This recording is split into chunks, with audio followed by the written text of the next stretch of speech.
Pertambangan emas skala kecil dilakukan dengan teknologi sederhana tanpa keamanan yang memadai dan menggunakan merkuri atau dikenal dengan teknik amalgamasi emas yang dilakukan dengan tromol atau gelondong. Metode ini disukai oleh banyak penambang karena cepat dan murah. Namun sifat toksiknya yang tinggi menjadi ancaman yang serius bagi masyarakat dan lingkungan sekitar. Dampak daripada pencemaran merkuri terhadap kesehatan manusia itu bisa diketahui baru 5-10 tahun mendatang. Namun saat ini itu hasil-hasil penelitian itu sudah membuktikan dan menyebutkan beberapa bukti-bukti yang nyata. Kurang lebih 57,5% merkuri dilepaskan oleh kegiatan emas skala kecil, mencemari lingkungan air, udara maupun tanah, dan itu juga residunya nanti masuk kepada tubuh manusia. Hal itu sangat berbahaya.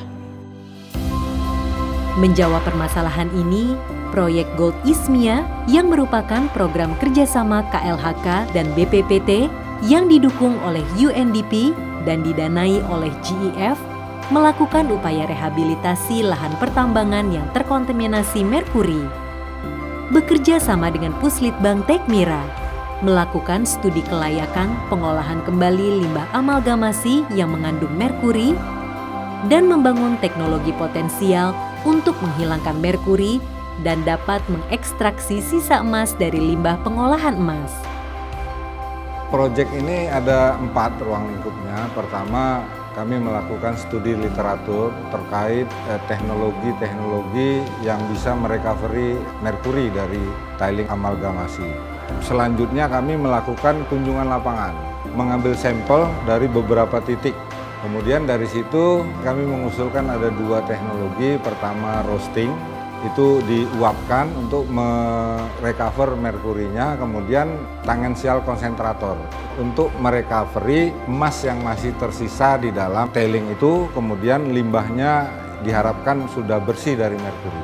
Jadi proses roasting itu langkah pertama adalah feeding, artinya memasukkan sampel ke dalam alat roasting. Kemudian setelah itu kita set temperatur di suhu 400 derajat Celcius karena pada suhu itu optimal merkuri akan menguap. Kemudian setelah merkuri menguap akan ditangkap oleh alat kondensor berfungsi untuk merubah dari fase uap kemudian ke fase padatan. Setelah masuk padatan, merkuri tersebut ditampung dalam labu-labu, nanti ini yang akan bisa direcover menjadi merkuri. Dan hasil percobaan kami sudah membuktikan bahwa sampel yang melalui proses roasting itu kadarnya sudah di bawah 2 ppm. Jadi ketika tailing amalgamasi tersebut sudah bersih dari merkuri, maka sampel ini bisa kita lanjutkan ke proses tangen-sel konsentrator.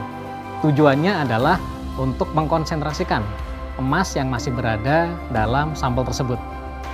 Teknis penggunaan alat ini, sampel dimasukkan melalui feeding, kemudian dicampur dengan air pada konsentrasi tertentu, kemudian sampel akan turun ke dalam pompa tangensial. Campuran antara padatan dan air akan disemprotkan ke dalam static bowl, sehingga alat ini bekerja dengan menggunakan gaya gravitasi, dan yang kedua adalah gaya sentrifugasi, yaitu berputar pada static bowl, sehingga material yang berat termasuk emas di dalamnya akan mengendap dalam static bowl. Material yang ringan seperti lumpur dan sebagainya akan masuk dan turun ke bawah melalui sluice box dan sisanya akan menjadi tailing. Alat yang kami kembangkan bekerjasama dengan Tekmira akan dicoba di lokasi pertambangan emas skala kecil. Dan tentunya dengan hasil uji coba tersebut, kami akan mengembangkan dan bekerjasama dengan industri untuk bagaimana alat tersebut bisa diduplikasi dan diterapkan di beberapa lokasi pertambangan emas skala kecil yang ada di Indonesia. Tugas besarnya adalah bagaimana menghilangkan merkuri yang sudah menjadi limbah, yang sudah bersenyawa di dalam tailing di penambangan emas skala kecil. Dan pada akhirnya lingkungan kita akan terselamatkan, generasi kita, generasi mendatang itu akan bisa menjadi lebih baik.